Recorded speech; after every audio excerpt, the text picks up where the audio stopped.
it's so odd to not like instantly go up and shake people's hands. So I'm Dana. We talked on the phone a little bit ago.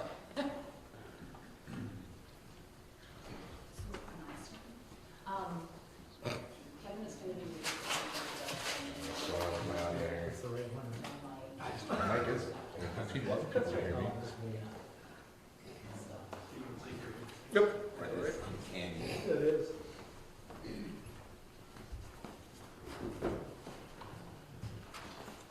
You guys could give us a 30-second heads up. Yep, absolutely. Thank you.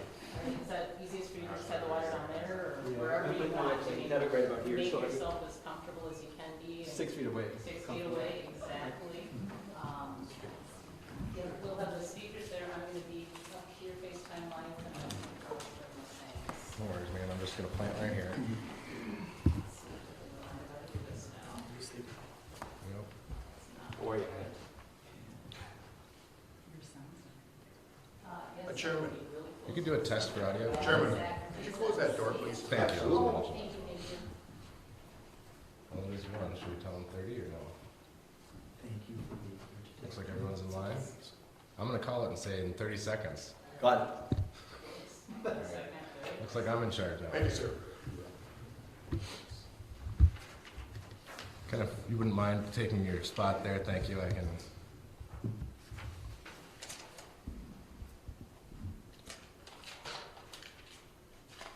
Okay, ready. Thank you for being here today, and a special thanks to the media for helping to get our messages out to the public in these public health crisis times, and uniquely how you're cooperating together to help us with our physical distancing, and we're all very conscious of that. Today, St. Louis County will be announcing an update on our newest confirmed coronavirus 19 case. You'll hear from our public health director in that regard. We have our chair of the board, Commissioner Jugovic, who will talk about some other matters that have been really raised by our citizens and are pertinent to the virus and the crises. We have the good fortune to have Dr. Andrew Thompson from St. Luke's with us today to talk a little bit more about what's going on in our medical locations and in the handling of our test cases and the like. And then I'll talk at the end a little bit more about what we're doing at the county buildings to provide services while restricting hours, and we'll get to that. But right now I'd like to turn it over to Amy Westbrook, our county public health director.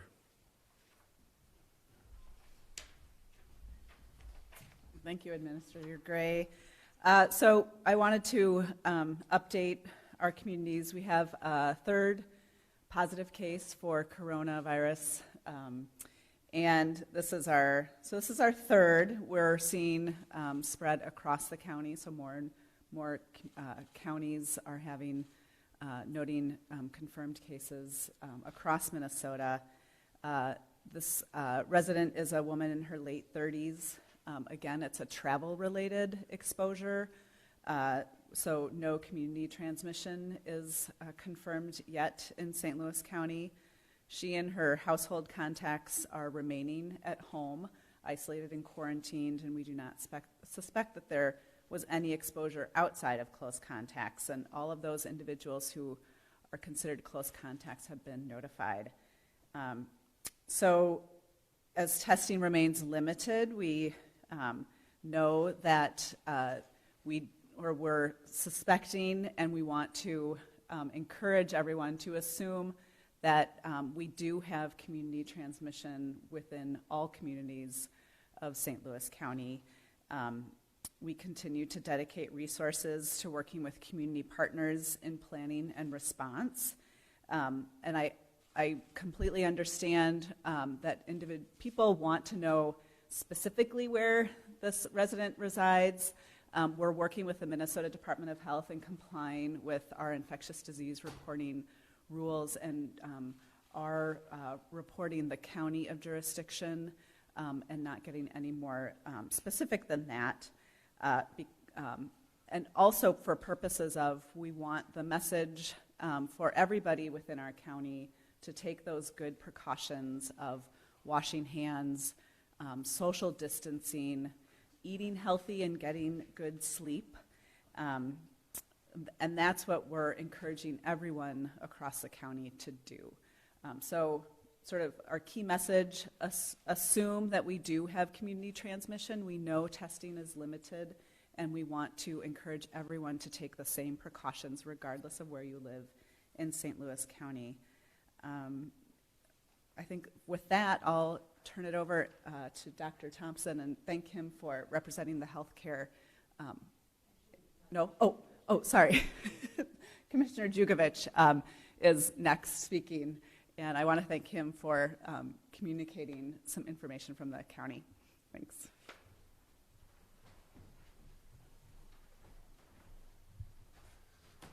Thank you. Thanks for coming, everybody.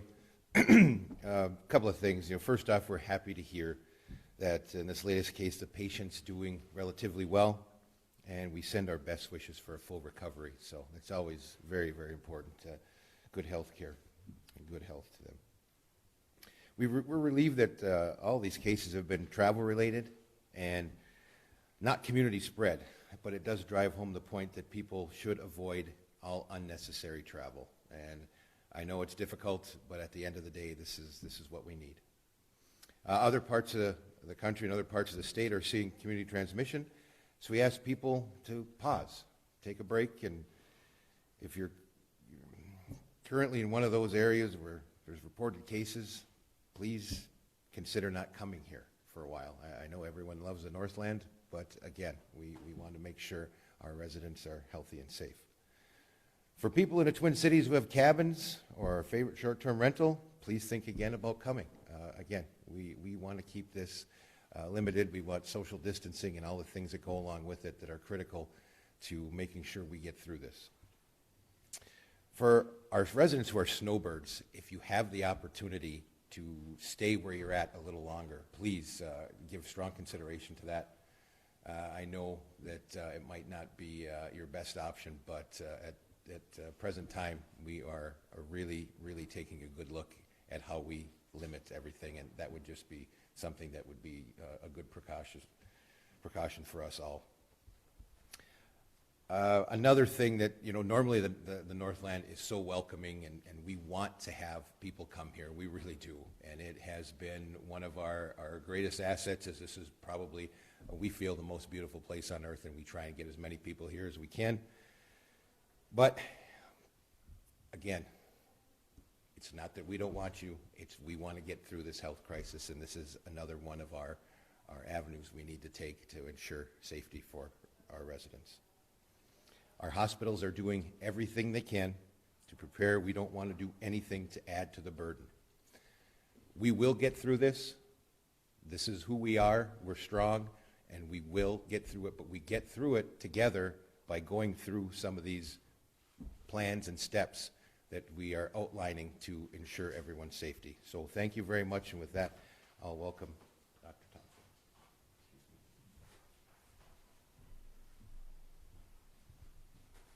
Thank you. I'm Andrew Thompson, an infectious disease specialist at St. Luke's, and I'll just give you a brief update on what we've been working on in the healthcare system. And through my discussions with colleagues at Essentia, I can tell you I know they're working on the same things. So to break it down, we're basically reevaluating all the staff, stuff, and systems that we normally work with. This has upended all of our lives, the COVID-19 outbreak. And what we're doing in healthcare is preparing for various levels of disease activity in our community. We currently are preparing for a low-level spread, what we're seeing activity in the community, but we're also planning for potentially doubling or tripling our hospital capacity up into crisis modes of care.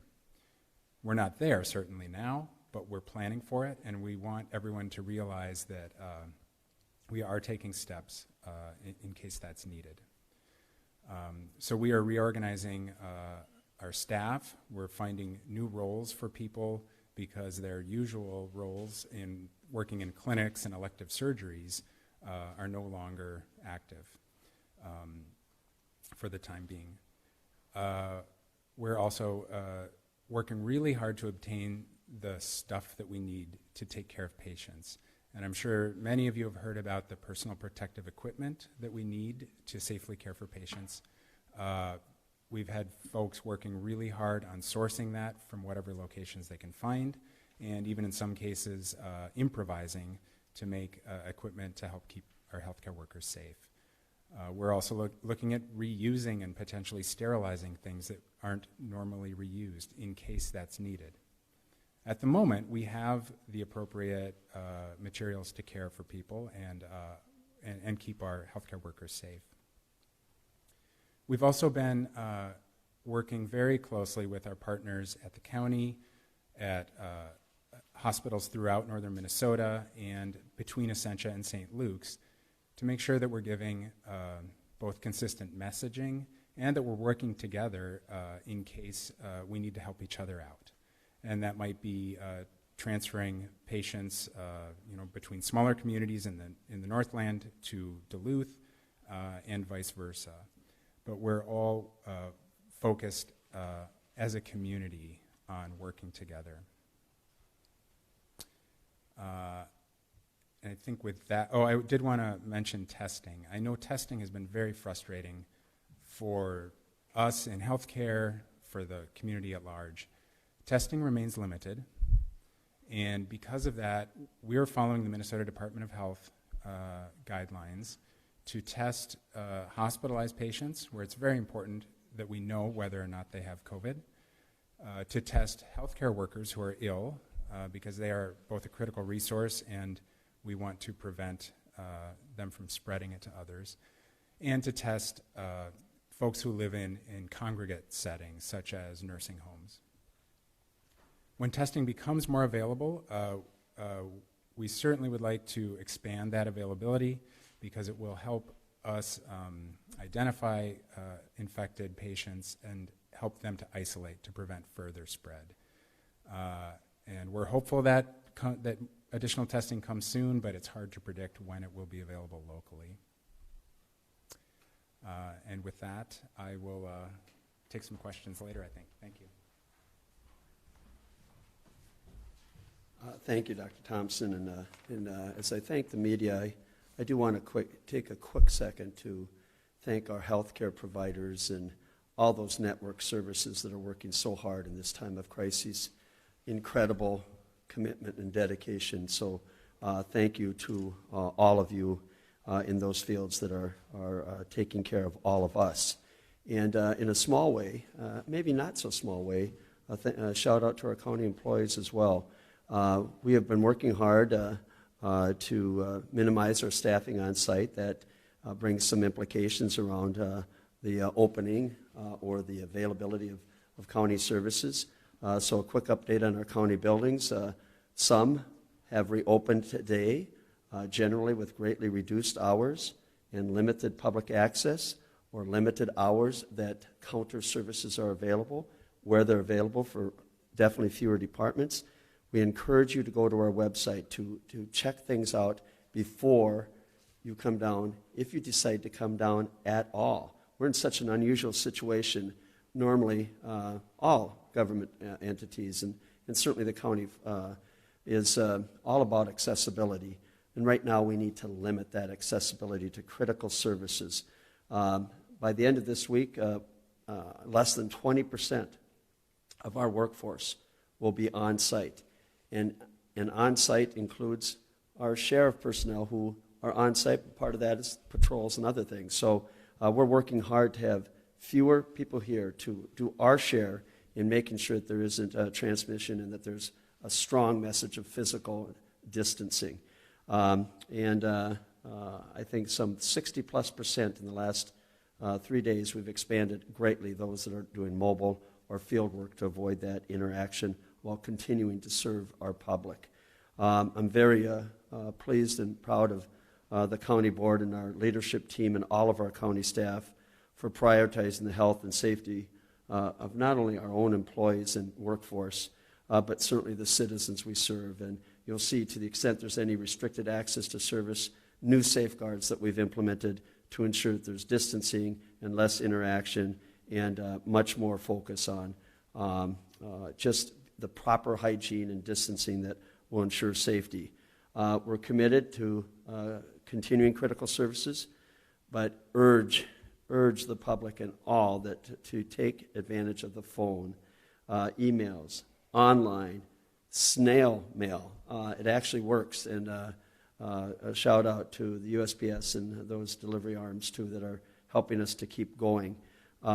We know that some citizens don't have that easy access to technology, so some of our departments again reopened today, including Health and Human Services, where we're providing some critical health guidance and or much needed support for those on public assistance and with other needs, those vulnerable, the poor, those who are eligible for certain benefits that require some interaction at this time. We want to ensure that we're not creating barriers for people in need, and that's been a strong focus of this board and our dedicated workers who are indeed here to serve. So quick recap, limited hours.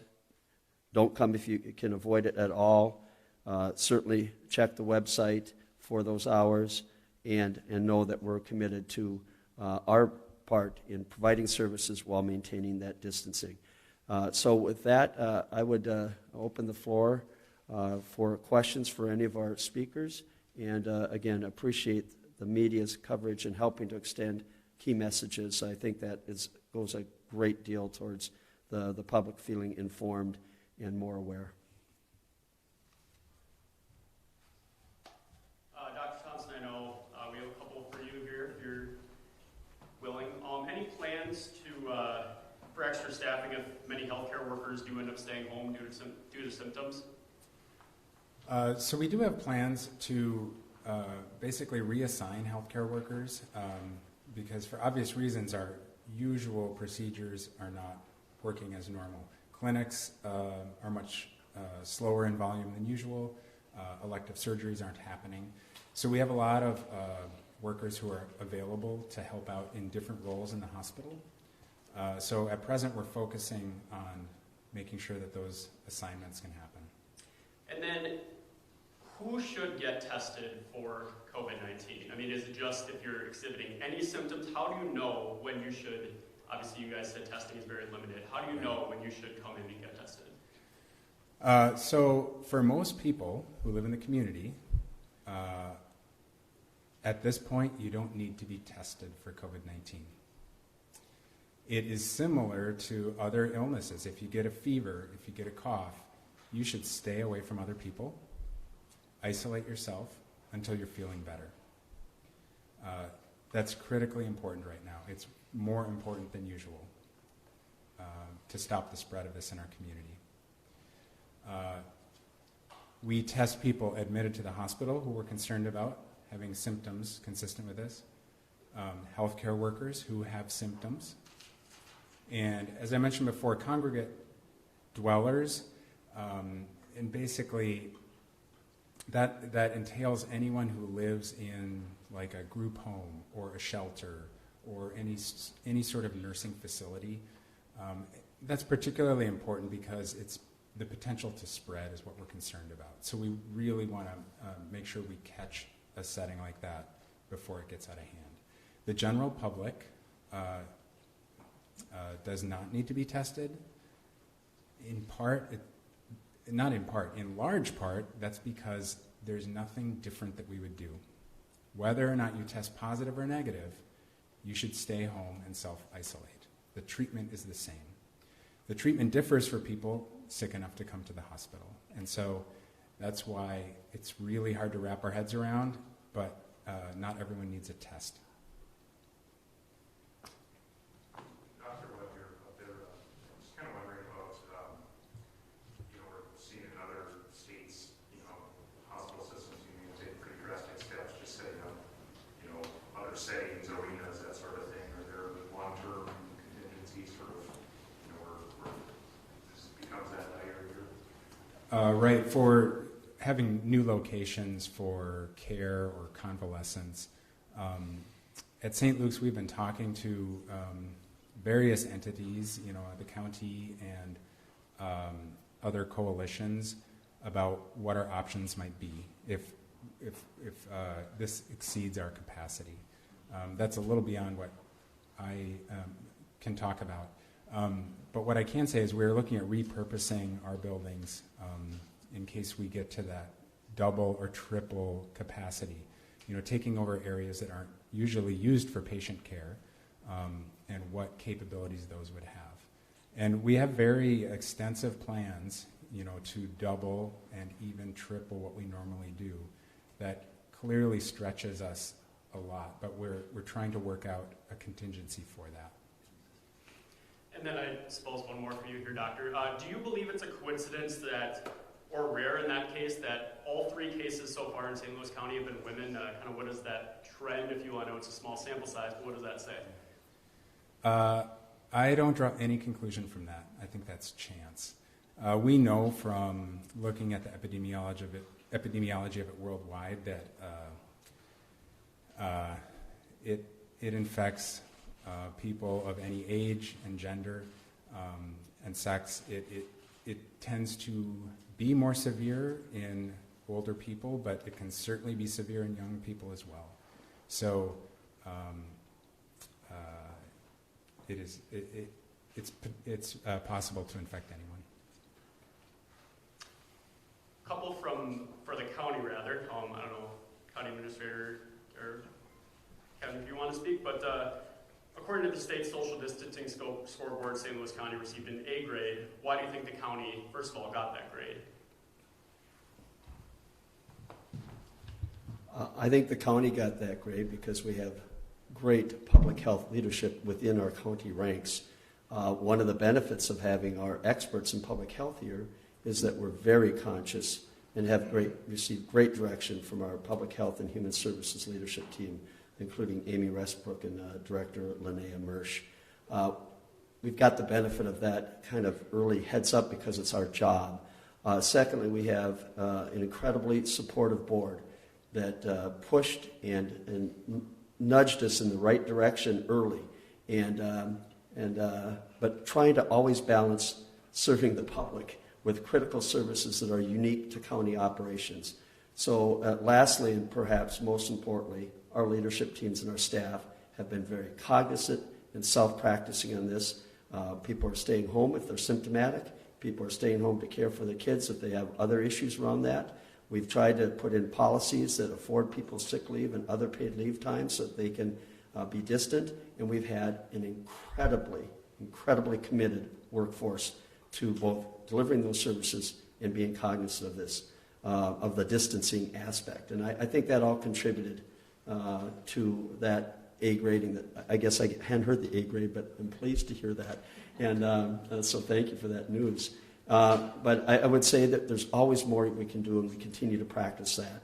I also want to give a shout out to our safety and risk managers that have supported our public health leadership team and our staff, our property management that are doing extraordinary efforts to deep clean, to highlight how we can do things differently from a custodial standpoint, how we can, at the windows, as you can see, we've installed plexiglass and safeguards and gloves and sanitation elements and things like that. So we're doing things differently, and we just have a highly conscious and effective workforce. So I think all those things contribute. But this is a huge challenge for all employers. And I would say I'm pleased to hear that news, but it takes a lot of diligence, and I think there are a lot of other entities that are going to tremendous lengths to do the same things, irrespective of what grade they might get on a specific point in time. So a shout out to all of our private and public and nonprofit employers who are working so hard to try and minimize and contain as best we can this virus that is at a pandemic stage. So it's a unique challenge and hopefully a first and never again challenge for so many of us. So I think it's a combination of factors, but also just being aware and practicing it. Clearly, the general public knows this matter very well with the international and national scope that it has attained. So I think we're all more cognizant than we ever have been. And that all contributes to helping to contain this, and we need to continue to practice that distancing, washing our hands, not touching our face, all of these elements are so important. And stay home if you can. To the Commissioner Jugovich's travel, we want people here, but we want you to be smart about when you choose to travel. And if you choose to travel, bring supplies with you. Know that every area and geography is strained in some fashion, whether it's the grocery or pharmaceutical, and last but not least, our medical community front.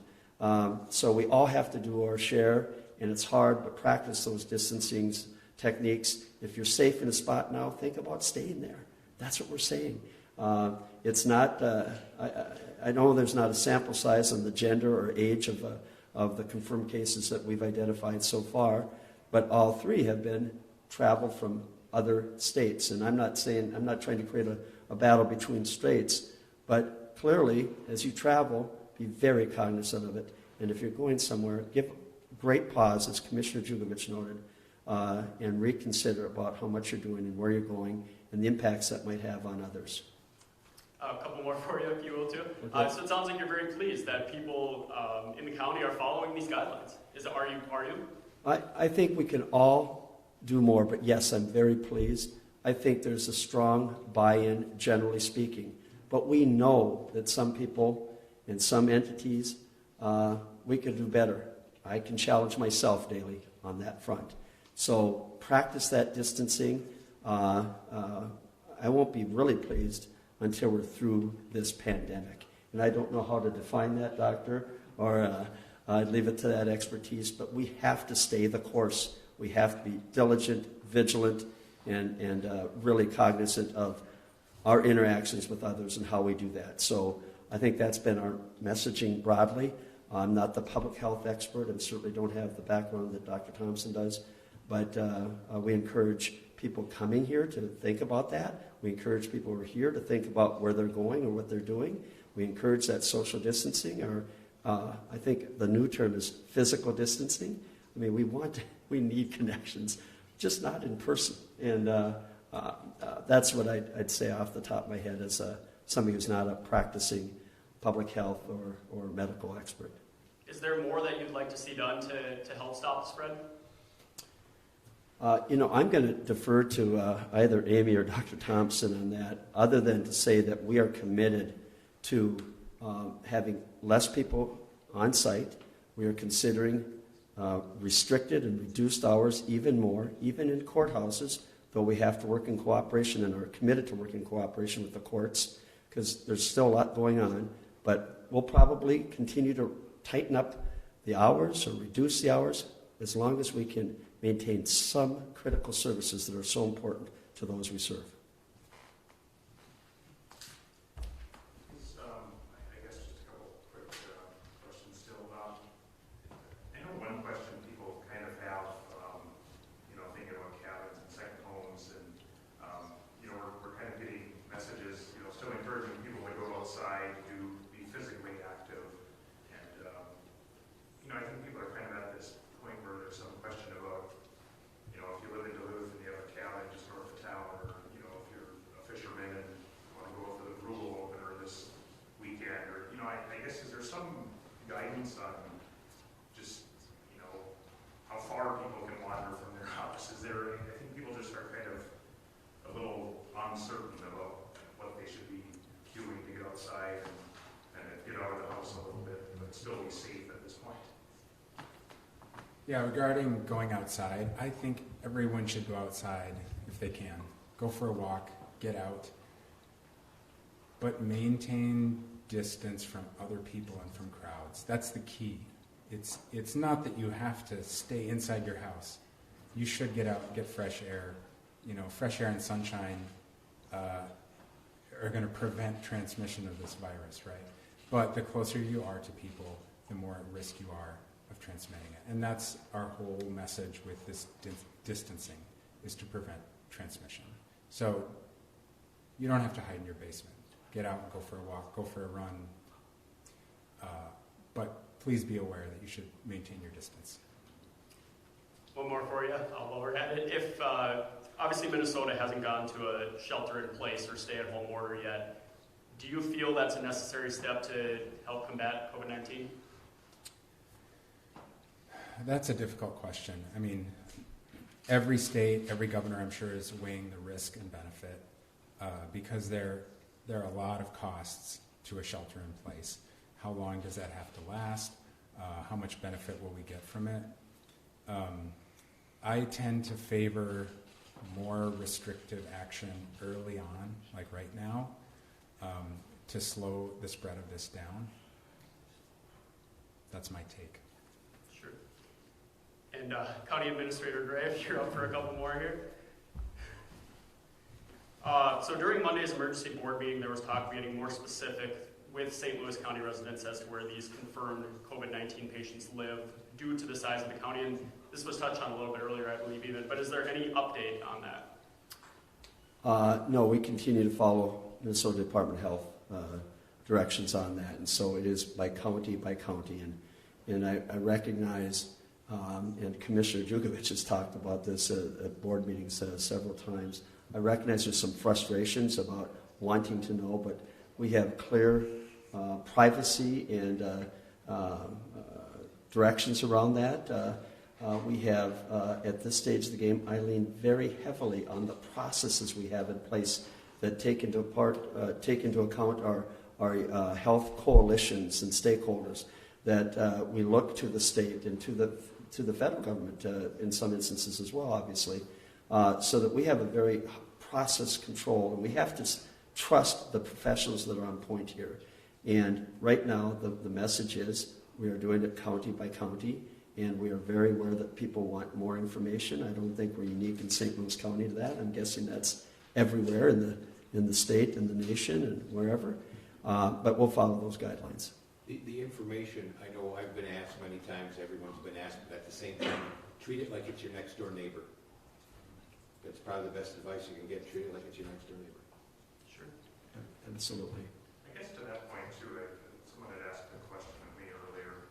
I don't know the answer. Is obviously you have to protect privacy, but we're also wondering if I don't know if you can reveal this or not. But Amy said there hadn't been any close contact associated with people outside families. Just wondering if we know if people come through the airport here who have been confirmed to have it, or do you know that information, or can you release that? Well, I can say for the 3 confirmed cases that we have had in St. Louis County, all 3 we have not seen any contacts outside of the household documented. So as information about this pandemic gets out, it's good to see people are becoming more and more vigilant about their own symptoms, their health, and are, I think, getting the message about staying home when they're sick.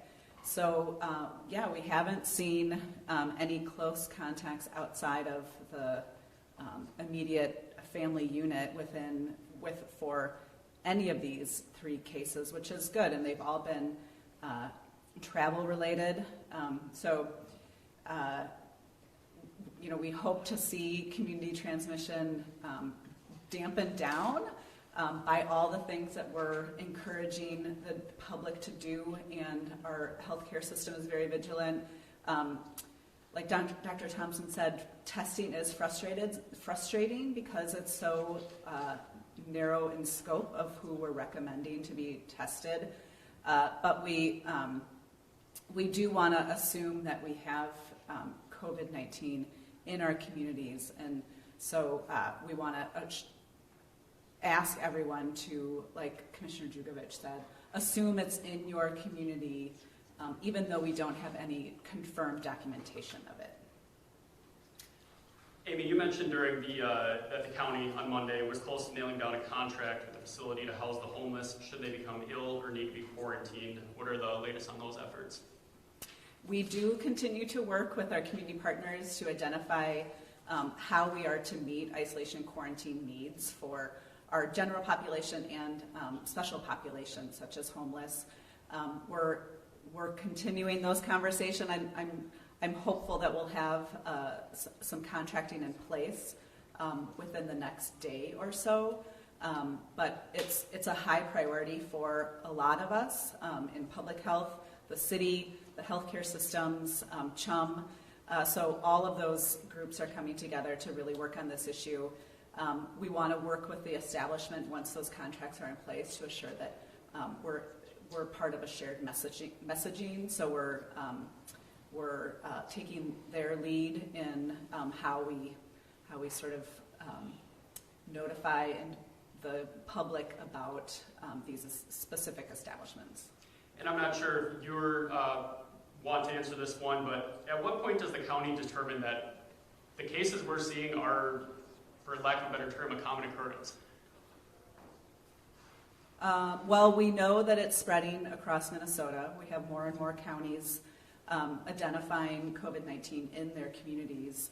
We know we don't assume that we're any different than any of the other communities across Minnesota or the United States. We're assuming that we'll be seeing more COVID-19 transmission in the coming days and weeks. So we're working with community partners, healthcare systems, other government agencies, community partners in trying to be as prepared and responsive as we can for COVID-19 when it does become more prevalent and we have documented community transmission. Great, thank you.